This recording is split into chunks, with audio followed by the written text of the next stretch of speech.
The sculptor of a house who won this year's Turner Art Prize has watched her work being demolished. The piece, which has been variously described as a post-war masterpiece and a lumpish eyesore, was created by injecting an empty Edwardian terraced house with concrete and then knocking the walls down. Many local people thought it ugly and a waste of money. The man who lived in the house for 50 years wasn't sorry to see it go. He knows what kind of art he likes, and it isn't this. Most of the people around here that I've spoken to, and if you see anybody go on a bus or if you run a bus, they say it's a waste of money, it's just a load of concrete to them. If the purpose of modern art is to provoke us to think twice about the world we live in, then Rachel Whiteread's house has been a triumphant success. The artist exploring the new is always liable to derision and hostility. The new is always shocking. The 1993 winner of the Turner Prize is Rachel Whiteread.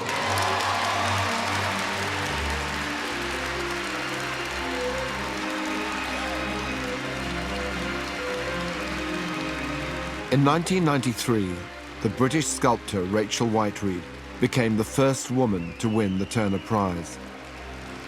This perceptive, understated artist is celebrated across the world.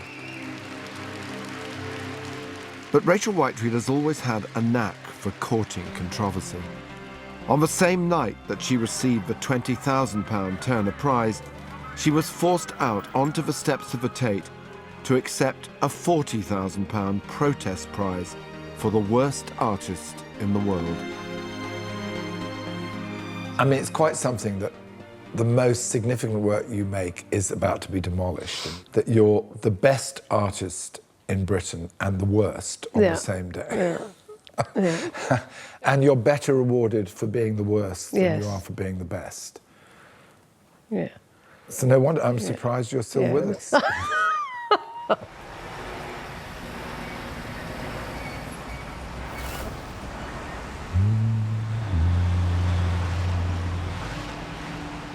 Rachel's preparing for the largest exhibition of her work to date.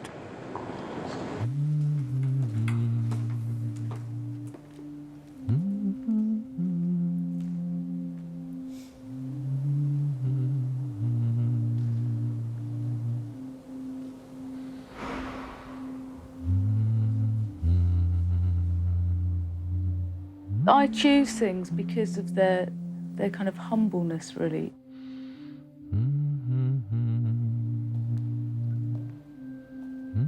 And the things that we all have some sort of relationship with.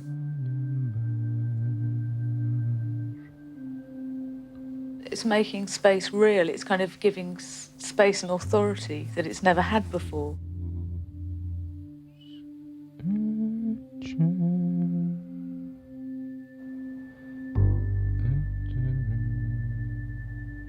It's like that space underneath your desk that your legs have always gone under, you know, it's suddenly there. What colour would you say this is? Pink? It's solid.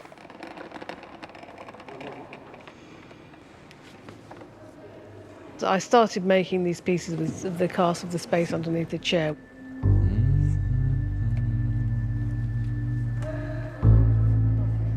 I wasn't satisfied with casting one, and I cast about 10 different chairs.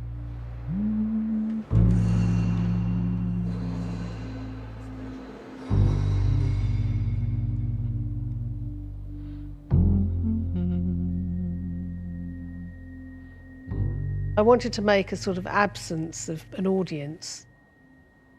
There's something very sort of architectural about it, something quite sad about it. You do feel a real absence. There's an element of her work that is highly formal that comes out of minimalism. But she's managed to give feeling back to minimalism. She's allowed it to touch you. She's allowed memory to be both particular and personal, but also universal. I knew throughout college that there was something I was trying to do, but I couldn't draw it out properly.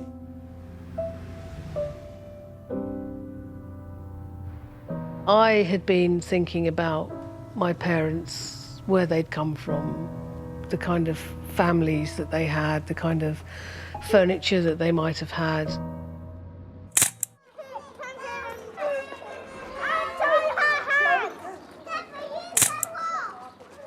When I was a little kid, I used to enjoy hiding in my mum and dad's wardrobe. You know, I had two older sisters, we'd play hide and seek and stuff, but also I think I was bullied a bit. It was a little safe, cosy place that you could go. I could just remember it and the smell of the clothes and the furry blackness of the space. I wanted to somehow make that real. I didn't really know what I was going to do. I just thought, oh, well, I'll make a big plaster cast out of this wardrobe, see what happens. And shut the doors and just, you know, kind of crossed my fingers, peeled it off, and I'd made this thing. I covered it with black felt. I was like, wow, actually, that's really interesting. And the lock's all back to front, and where the wood is, it's not.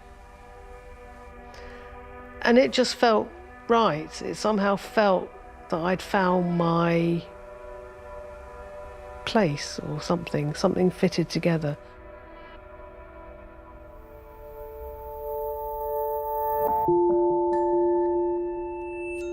I'd somehow managed to make memories solid.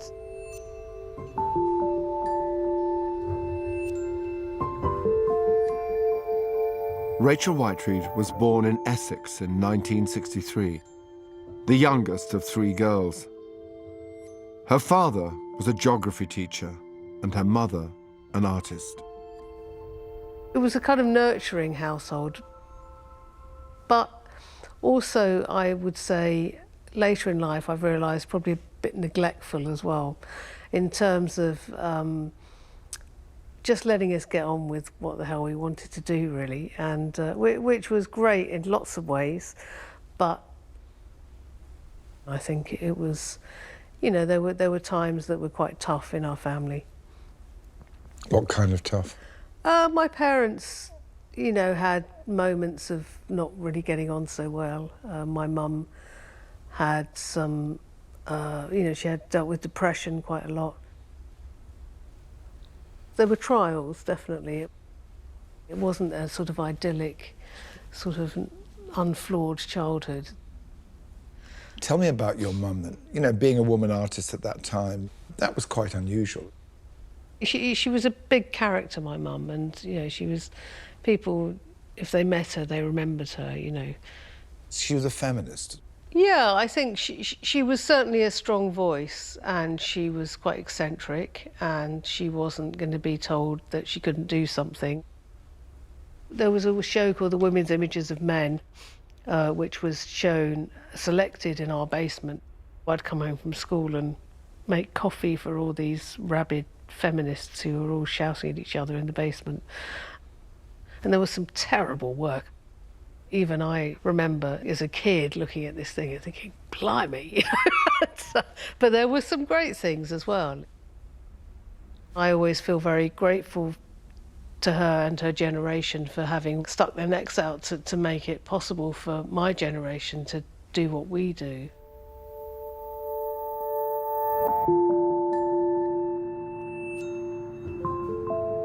I was also thinking about your father, who was a geographer.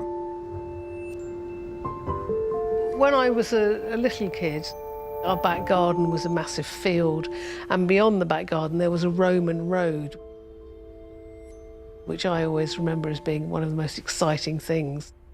And I'd often walk along the Roman road with my dad and think about what had happened there. And he'd go, this is a Roman brick, you know, and be incredibly excited about it. He was interested in making the stuff of the world alive.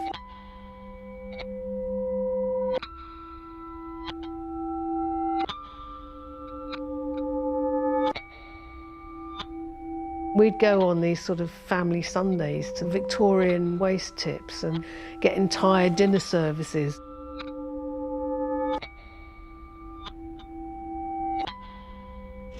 All this stuff you just dig out, and then you go to the guy at the end and say, how much for this lot? And he'd say, well, it'll be £3. You'd get an entire dinner service for £3. I must say, it's either something in your DNA or, I mean, in some families, picking up rubbish from Victorian tips and bringing them home. And eating off them. And eating off them would not necessarily be a sort of normal part of family life. Oh, it was day to day with us, certainly, yeah. So all of this stuff somehow is sort of in my, you know, I kind of feel it and live it, and somehow it comes back into what I do.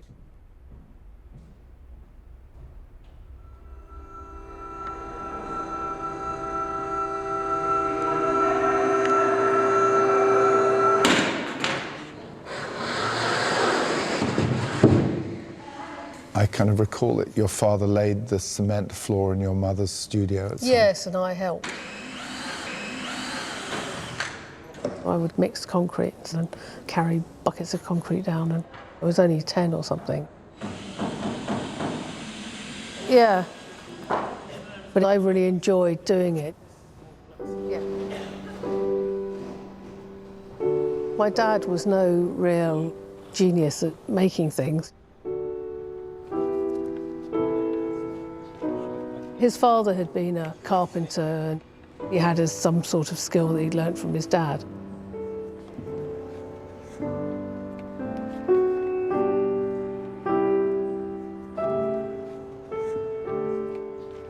It was very much the thing that I did with my father. Was it inevitable that that's what you were going to do? You were going to be an artist? No, not at all. And it was because of my mum. You know, I just didn't want to do what she did. And but once I started... You didn't want to? Didn't want to, no. So you were resisting? I was resisting. I thought, what am I doing? Just go to art school. This is what you want to do. Why are you pretending you don't?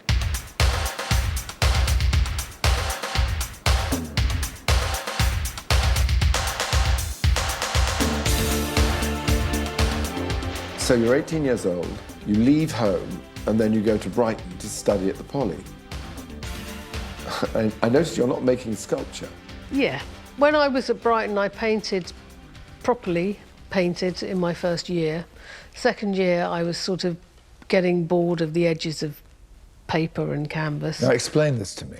You were bored with the edges. I wanted to go further than the edge of something, so I'd be like, I don't like the fact that that stops there. So I'd then start making things and cutting things out, and then I got interested in the sculpture department. I was sort of hijacked them and sort of started working down there as well. And I was one of those students that I decided to work across all disciplines, which was exactly what the art school didn't like at that point.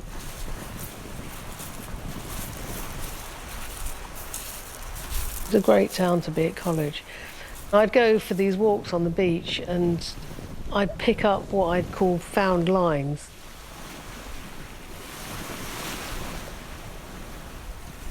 There were always bits of metal, bits of rubber tyre and all this stuff, and I'd just constantly be picking it up and putting it in my panniers on my bike and cycling it back to the studio and making the things with it. That's really where I first started to think about just using strange bits and bobs that I found.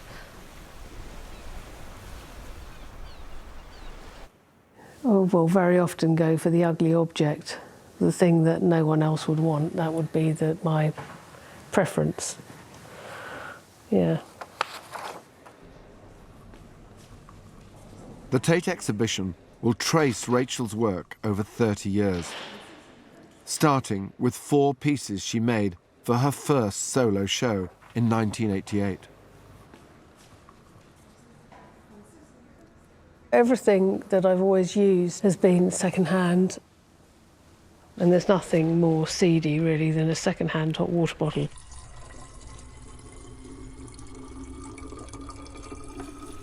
The process of filling a hot water bottle is very sort of emotional and familiar. If we've been fortunate enough to have a relatively happy childhood and family life, then these things are all part of our history. These things really do have the essence of us on them somehow.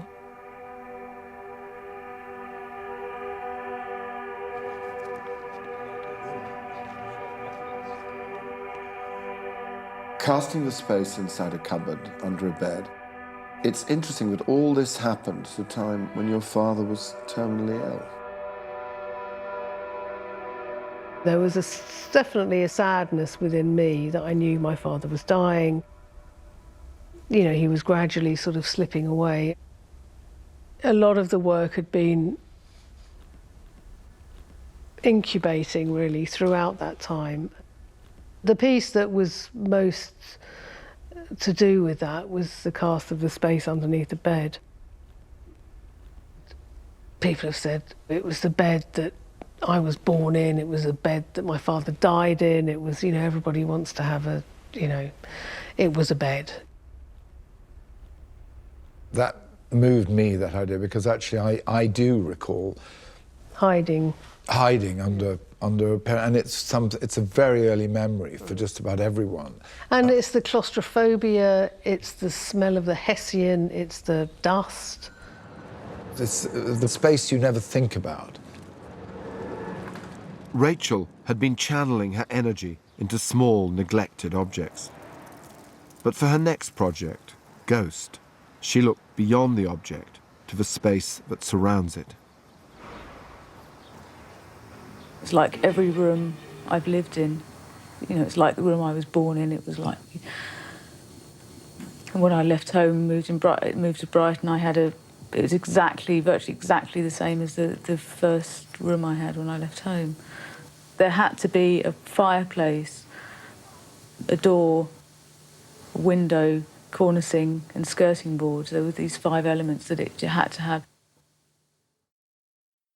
Working over a period of 18 months, Rachel cast the entire room in plaster panels and rebuilt it in her studio so that the edges and surfaces were now on the outside.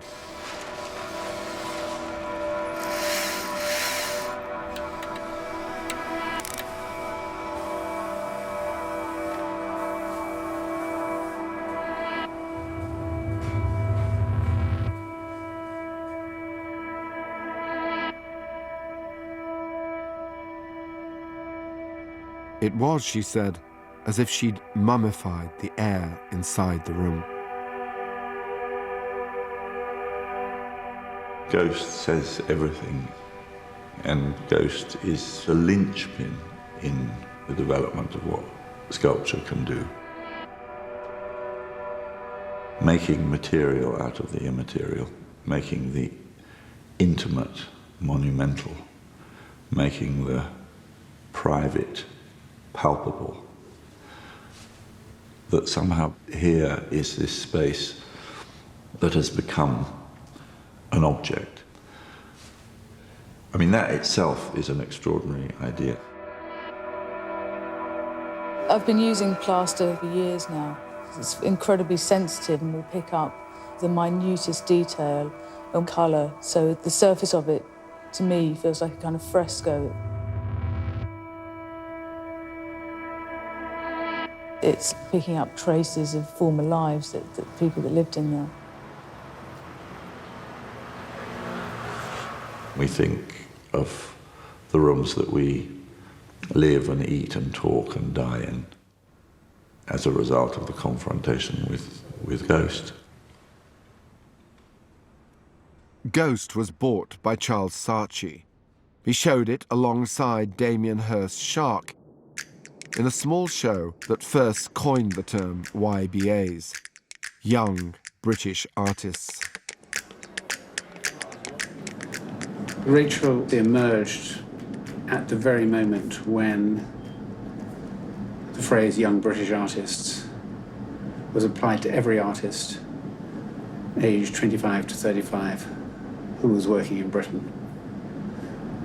But I've always felt that she was in a slightly different position from even Sarah Lucas and definitely Damien. Somehow she was always slightly apart. So what do you have in common? What made you decide to work Well, we together? both lost our, one big thing in common. We both lost our virginity in Margate. We were all a group, we were all friends, we all knew each other.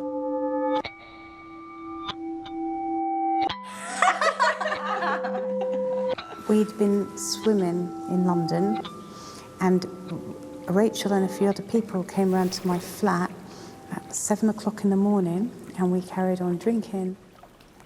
And Rachel put her underwear over the back of the chair, and it dried completely as if it was in plaster.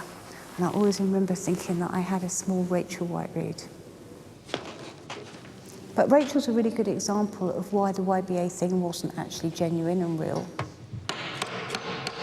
It was just a label. Rachel's work is poetic, has clarity, and it's always been very, very mature. The success of Ghost brought Rachel the backing she needed to push her idea further. This time, she wanted to cast not just one room, but an entire house. Eventually, this place came up. I was just absolutely blown away by the site, and the fact that it was on this sort of green corridor at the end of the street. You could see Canary Wharf, which had been Thatcher's dream. It had been built in the sort of 80s. So it always had that sort of political edge to it. I'd never done anything quite like that before on that scale. Rachel worked with a small team, stripping the walls, sealing up all the gaps, digging new foundations, so that the house became a mould to be cast. It wasn't, as some people suggested, a case of making a house by pouring concrete down the chimney or squirting it through the letterbox. There are enormous technical challenges in a work of that scale. The method they adopted was at the time being developed to build the Channel Tunnel. They constructed the inner walls using a high-velocity concrete spray.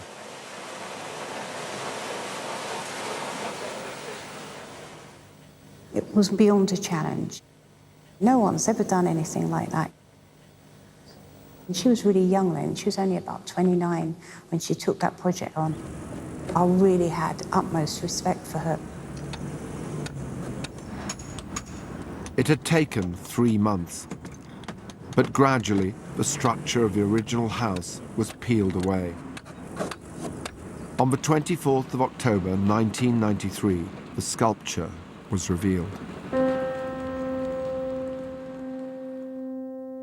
You saw this lone, mid-terraced house. The entire terrace had gone, and there was a kind of monument, which was also a kind of cast of the place that had been there.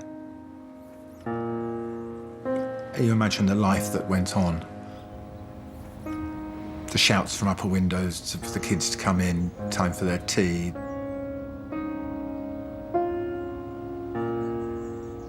The daily business of going out to work and coming home again. Up the front steps. It attracted crowds.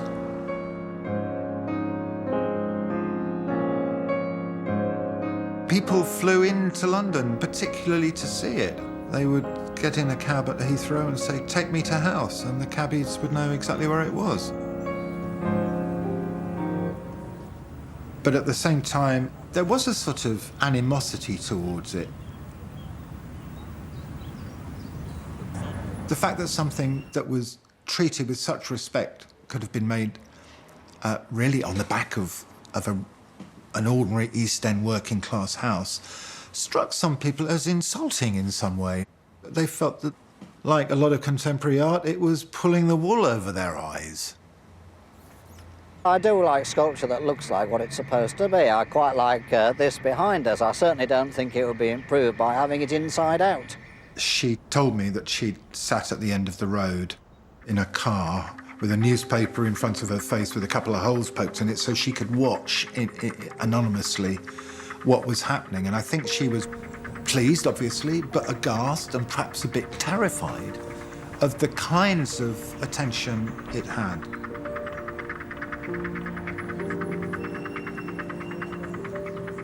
Rachel had been nominated for the Turner Prize that year, but the whole thing would come to a head on the very day of the award ceremony. 23rd of November 1993. Tell me about it. Oh, gosh, yes, what a day that was. Yeah, 23rd of November. Yeah, so I woke up in the morning, didn't really think about much except, oh, it's the Turner Prize tonight, wonder what'll happen. And the sort of phone rings and it's this KLF bunch who decide that I've been voted the worst artist in the world. In the weeks leading up to this, a group calling themselves the K Foundation had taken out a full-page advert in The Sun, asking readers to vote for the worst artist in the world. Bear in mind, the Turner Prize was £20,000. They were giving me £40,000. And if I refused to receive it, they were going to burn it. They were going to burn the money. Burn the money, and it was going to be my fault. And I was like, you fuckers, you know. I decided after a lot of umming and ahhing that I would take the money, but I would give it away.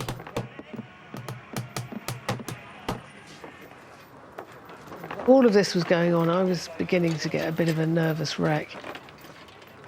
The 1993 winner of the Turner Prize, Rachel Whiteread. I had to then go and deal with the fucking KLF. I'm sorry, we might need to... You're allowed to. No, I think it's perfectly appropriate. It's after so. And it was just like, oh my God, I just felt like my head was going to explode. This is Rachel's award. Can we activate?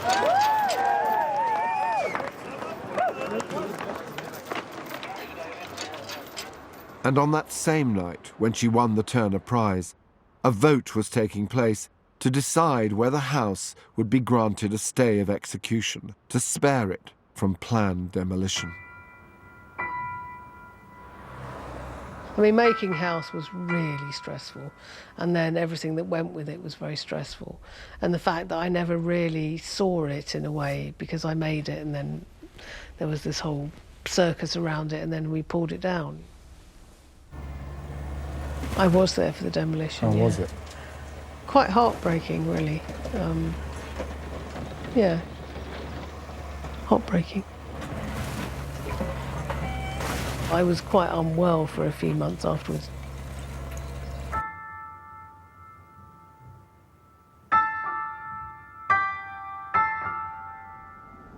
I think it undoubtedly destabilised her, while also catapulting her forward in terms of an international reputation and so on.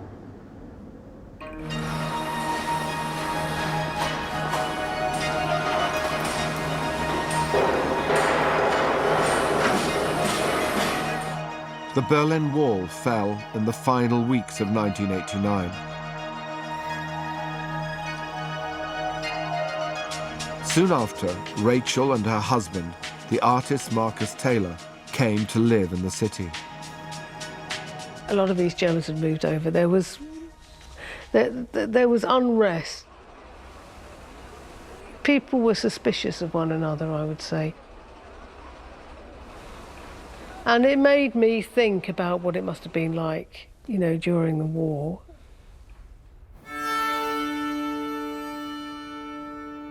I'd spent a lot of times going to concentration camps and cemeteries and just really thinking about it.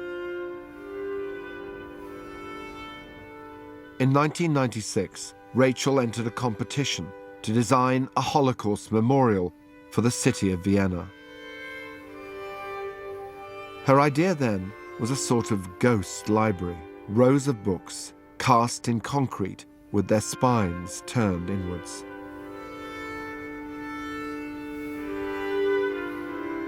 Books written, books unwritten, books never able to be written because their authors were murdered. She chose a library, a place of knowledge.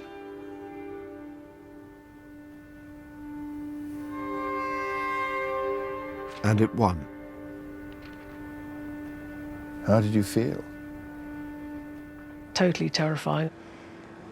10 people firing questions at me, saying things like, "It looks like a bunker." And I was like, really, does it? Oh, I didn't realise. You know, knowing full well that that's exactly what I was trying to make, something that was as aggressive as that. They needed something aggressive there. If it had been something polite, it wouldn't have worked. One of the jurors was Simon Wiesenthal, who had spent years campaigning for a Holocaust memorial in Vienna. And he was very proud of what he thought was his young Jewess who was going to be making this Holocaust memorial. And there was this big stack of TV and news people, everyone with cameras, and he had his arm round me and they said, Rachel, are you Jewish? And I said, no. And his arm fell from my side. It was a very male-dominated group of people, and I don't think they had ever quite met somebody like Rachel. This is then set into the prefab structure. You pour around it, and then you just remove the ceiling rows, and then that way you go, why not? Sie hat gemeint, dass sie uns also ein Model gibt und wir das dort in den Beton einlegen. In der Oberfläche dann nur Luftblasen. Also das ist unmöglich. It would be a surface full of bubbles. This could be made in rubber. Air holes going through it. Okay. Ja, also dass der Beton rauskommt. Ja, aber das hat nur einen Sinn, wenn es negativ betoniert wird. Yeah, well, I just made a suggestion and you nodded and you went like that, so I don't know how we're standing. Often there was a sort of Kafkaesque series of meetings. They just seemed to go on endlessly without decisions being made. I mean, you're looking at me as if I'm a kind of mad woman. I cast all the time. I've been casting for 10 years in every material you can possibly think of. I'm not an idiot. I know what I'm talking about. While Rachel held her ground over the technical processes, there were still more obstacles to come. The piece faced opposition from neo-Nazis and Holocaust deniers, but also from the Jewish community in Vienna, who didn't want the sculpture to be built on the site of a former synagogue. By the end of 1996, it didn't seem that the memorial would ever be built.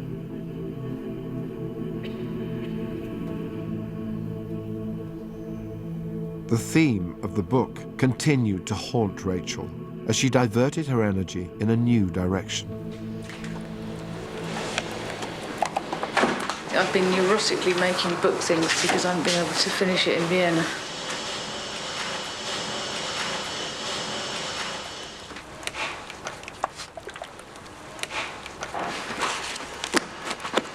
You know, you get results quickly. Well, I can make the whole thing from start to finish in 3 months, not 3 years or 30 years or however long it might take. You know, I just think it's unforgivable how they've treated me over there, really. It was exhausting for her. And for quite some time afterwards, even, the word Vienna was filled with dread for her.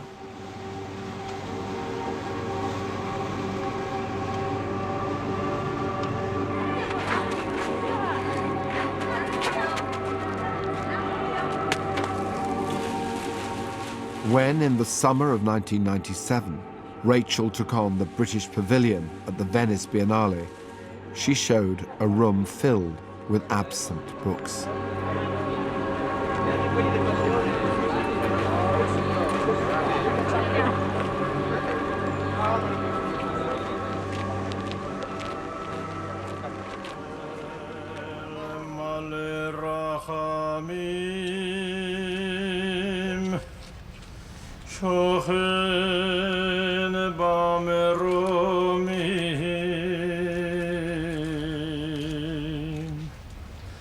It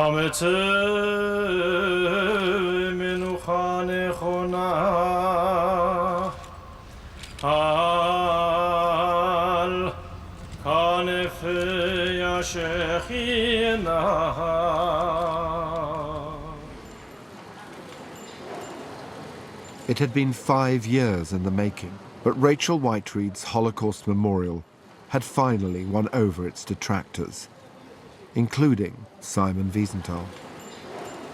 Dieses Mahnmal soll nicht schön sein. Es muss uns und anderen wehtun. Ich danke.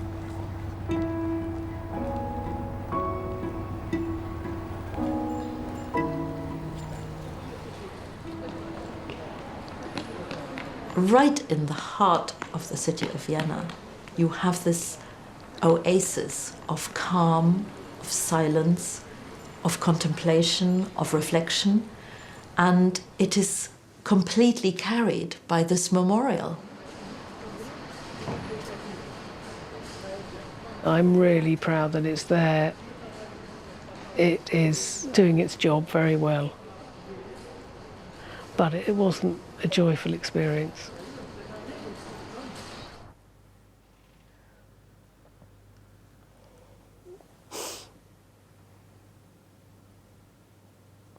I don't think one should be happy about making something like that. It's a really big deal, and it's kind of takes a lot out of you, you know.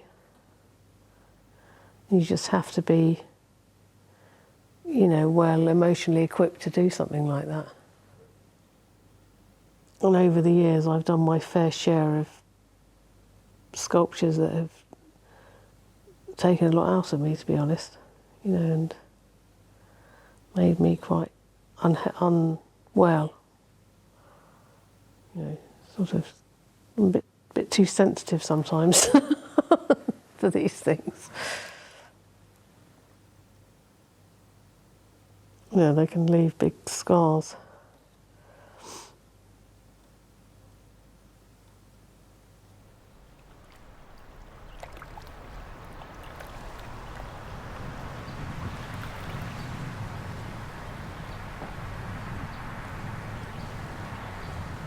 Far beyond the public gaze, Rachel has been working with casts of sheds, huts and cabins in a series of works she calls shy sculptures.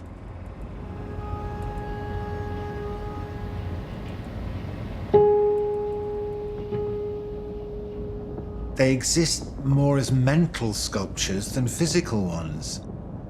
We imagine their presence. Part of the reason for seeing the pieces is the journey and the way of getting there and the anticipation and the slowness of the work.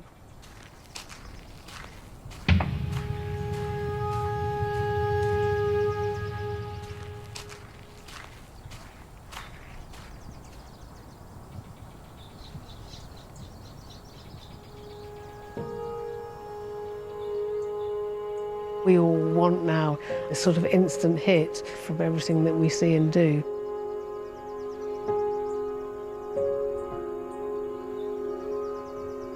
I wanted it to be a sort of slow version of the work.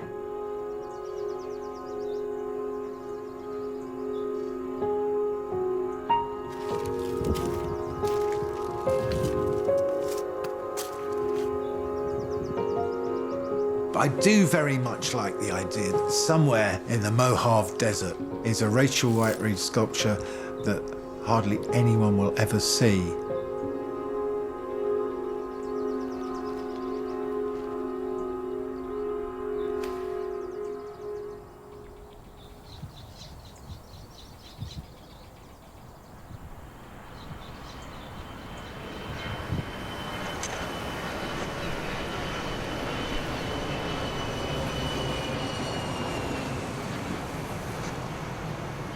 The series of shy sculptures are a natural progression for Rachel.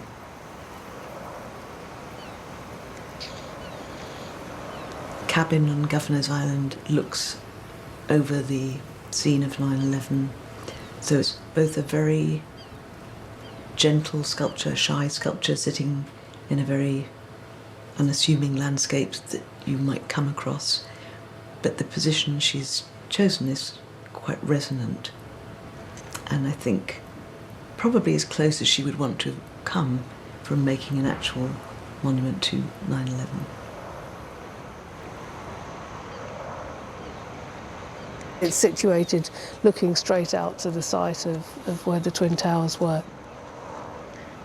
When we actually placed the work there, I really had a very strange sort of out-of-body moment. I knew what I was doing, but once we actually put it there, it was like, fuck, you know, this is quite something, actually.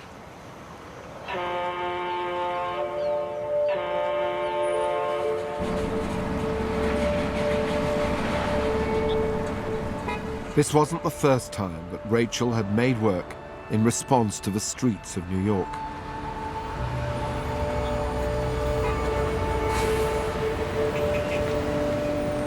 Soon after making a house, I was walking around New York and feeling a little bit wary, shall we say, after having had this amazing sort of shitstorm in London around the house. I wasn't really ready for doing the same thing in New York.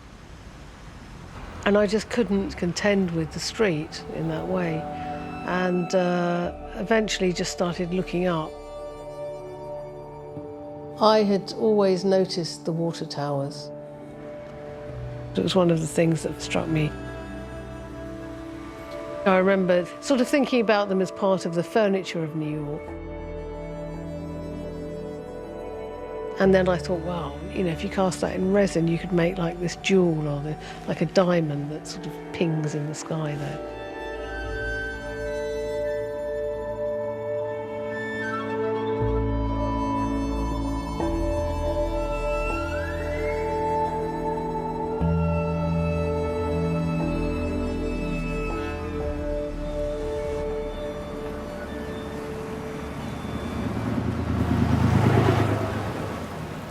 Back in London in 2001, faced with the prospect of making a temporary sculpture to sit on the fourth plinth in Trafalgar Square, Rachel used the same transparent resin to subvert the very idea of a monument.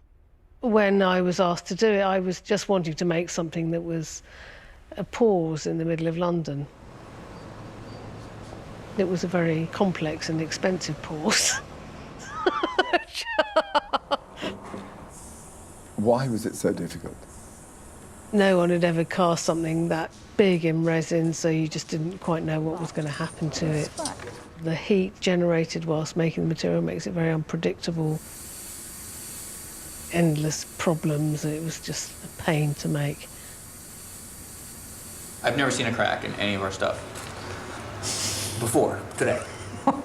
So when you first said, oh, crack, I'm worried about cracks. I was like, cracks? I don't know what cracks. But I've never done anything like this, so.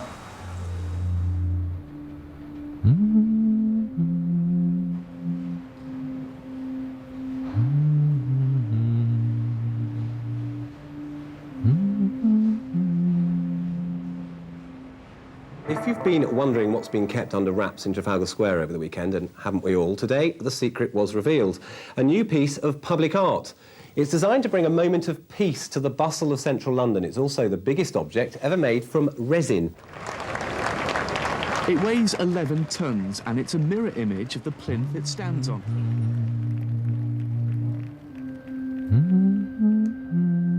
But not everyone was impressed. I never intended to become an artist that made public monuments. It's just happened that way. The challenge that we have, and I think Rachel's work with the fourth plinth did it so perfectly, is to find an appropriate replacement for the plinth monument. While not doing the job, as it were, it's an extraordinary hinge that makes the question vital and immediate and apparent. How do we make things that can be the focus for hope and fear? Our collective idea of what the future might be. Perhaps in that transparent, open upper plinth, now rendered weightless and luminous, those sort of hopes are encapsulated.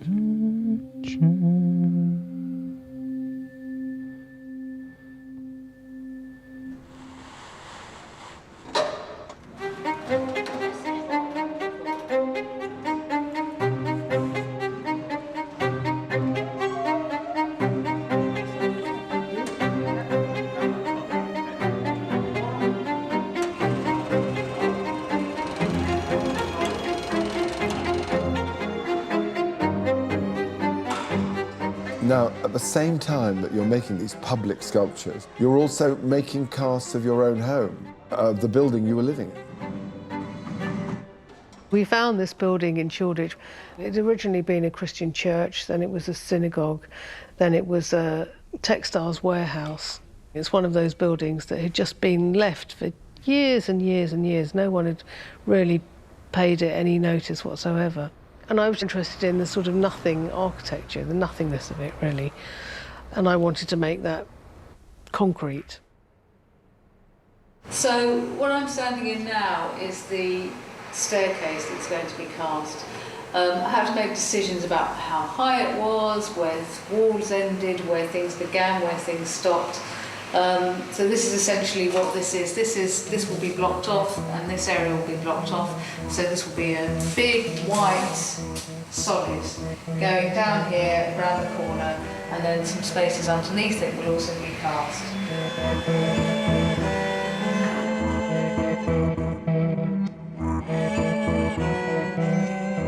When I made House, the one part of House that I was unhappy with was the staircase.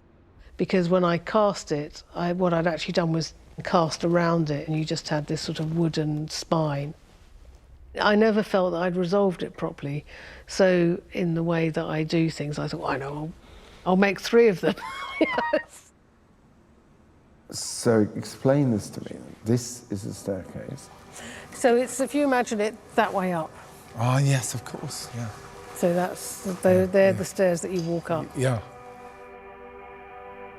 The detailing, when you start to look at it, it's just like the bookshelves in a sense, and the books touching the surfaces. Well, it's all to do with that ghostly touch of things and the way things get worn down by human presence, and the essence of human is sort of left on these things, whether it's the pages of books or staircases or doors or windows.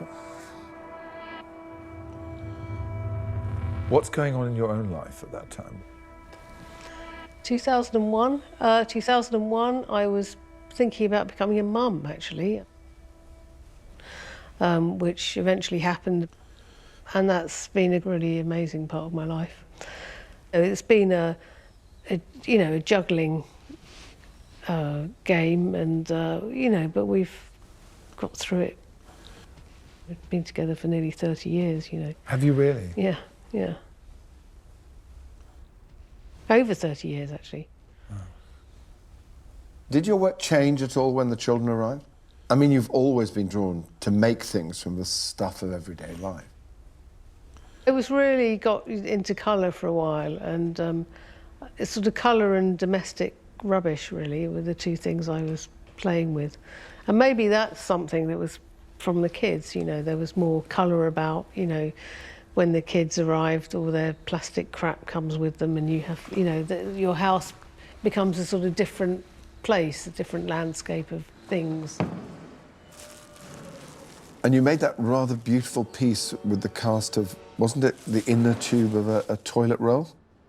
So I started working with all of that stuff and playing, actually. I really enjoyed playing.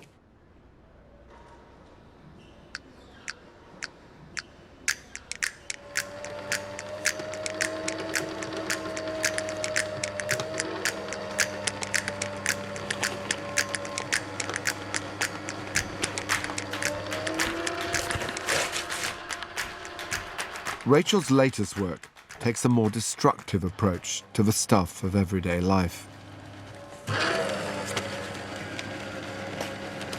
This is Rachel's shredder.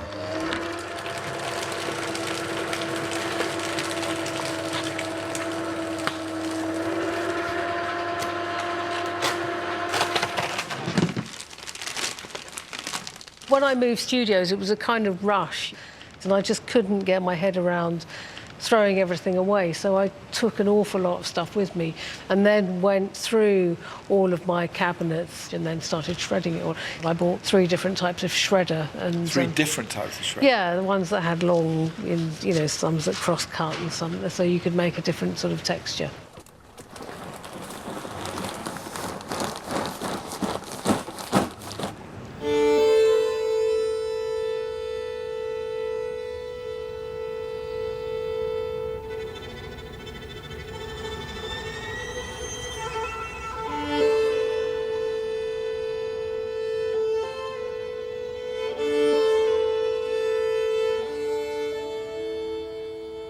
For her most recent exhibition at the Lorcan O'Neill Gallery in Rome, Rachel has shred the paper trail of her life to cast the walls of a 100-year-old shed. What emerges is a sort of deconstructed shy sculpture in flat pack form. One section, entitled Wall Door, is made from the shredded correspondence and images of house.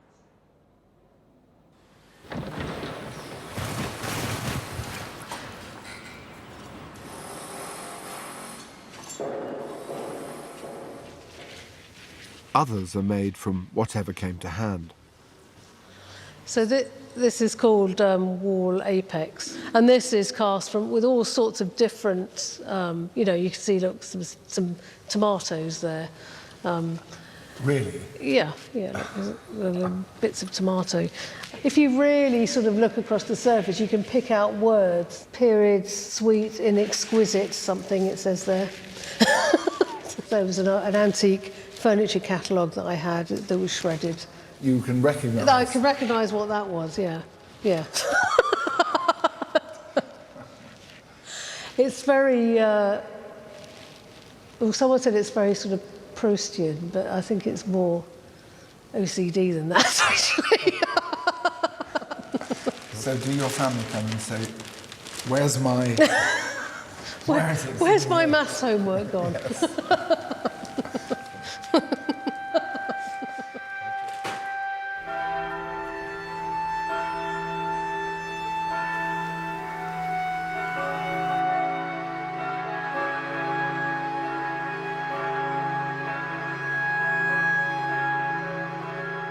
Also on display in the gallery in Rome, in a case like a religious relic, is a book Rachel made in collaboration with the Irish writer Colm Tóibín. When you say that he redeemed the world, I will say that it was not worth it. It was not worth it. In 2011, Tóibín wrote a one-woman show giving voice to the Virgin Mary, who gives a frank, first-hand account of the life and death of her son.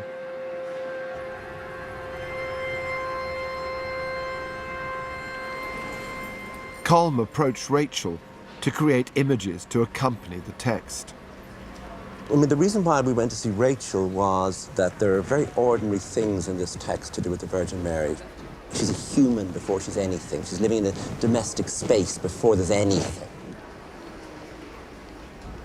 In the studio, she had this jumble of objects that looked like things that anyone could have collected anywhere. In other words, what she's brilliant at is that idea of the tactfully made image, the purity of it, and that whatever happens to you as you look at these images is mysterious. Some candles, and one of them will have been used and put out. The eye just goes there for 1 second. I think I saw something or felt something that I cannot fully articulate.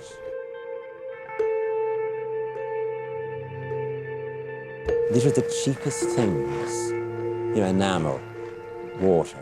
She was taking something up and looking at it, and some memory or some emotion, it was private, it was secret, it was hers, but it was one that she would then seek to hand to you to communicate.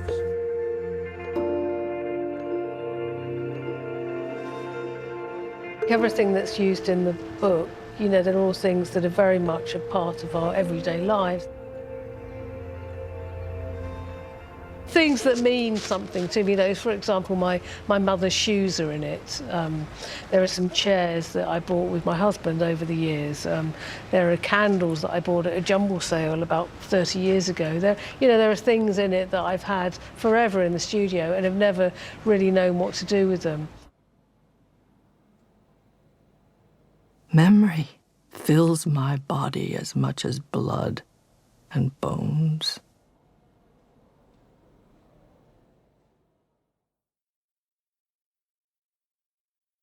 As the world holds its breath, I keep memory in.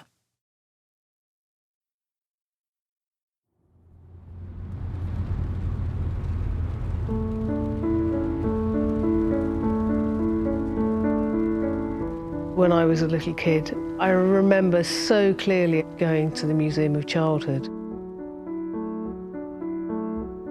It was a long road that sort of led into the heart of the East End, the depths of East London.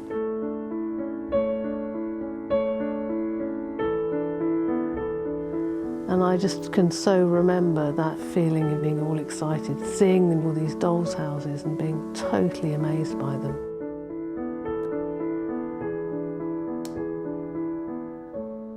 These tiny worlds of domestic life.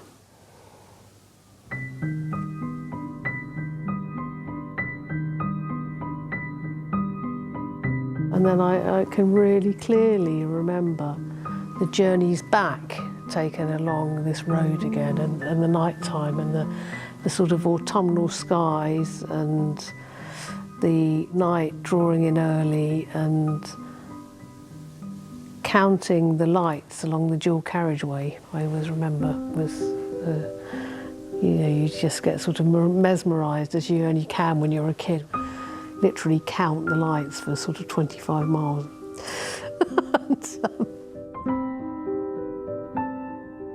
Often with me, work comes from an emotive state or from something that I remember, and I just kind of worry that place and see what happens.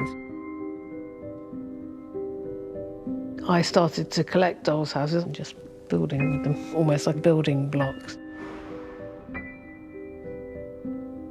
It's a bit macabre, and it's sort of, there's parts of it that sort of feel a bit sentimental and other parts that feel quite,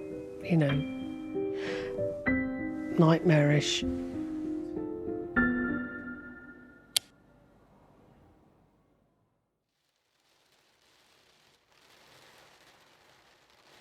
When my mum passed away, she died very suddenly, and my sisters and I found it very hard to pack up her house, and we just all, we were in sort of denial actually for quite some time.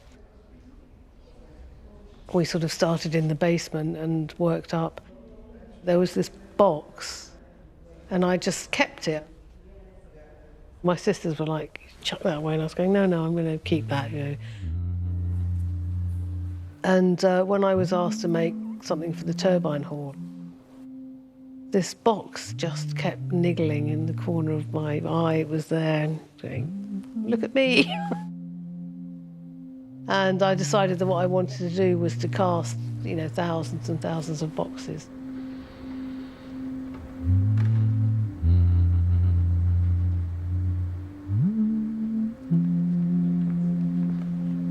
My mother had never made a penny out of what she did. I didn't for a moment expect myself to be a successful artist. It was purely about just this dream and just having this creative urge that I couldn't stop.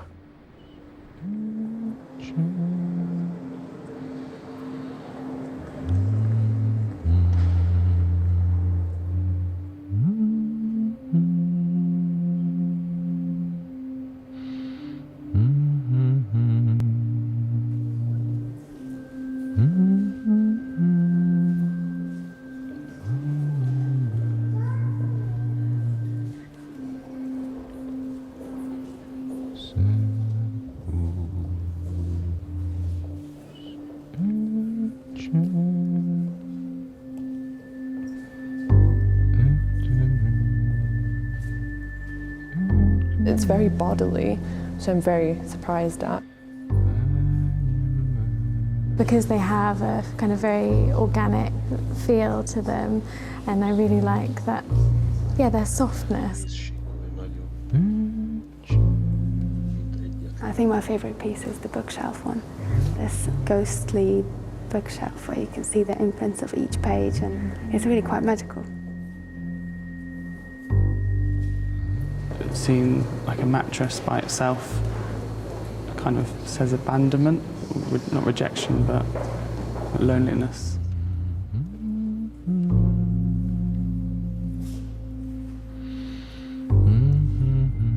Everything here is a solidified piece of memory.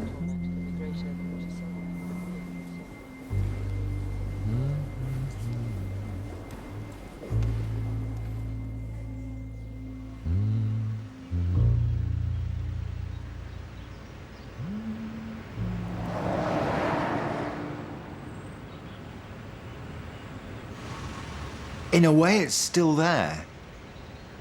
It exists as a memory. It's an absence of an absence.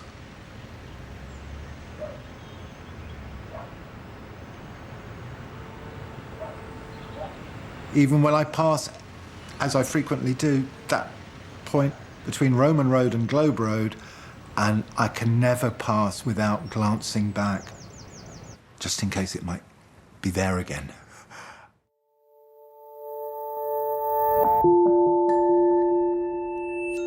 Well, for another glimpse of the forces that shaped art, explore the evolution of the art that made Mexico. Paradise, Power and Prayers, Monday night at 9 over on BBC 4. While Sandy and guests are having a bit of a rummage through odds and ends in QIXL, next tonight on BBC 2.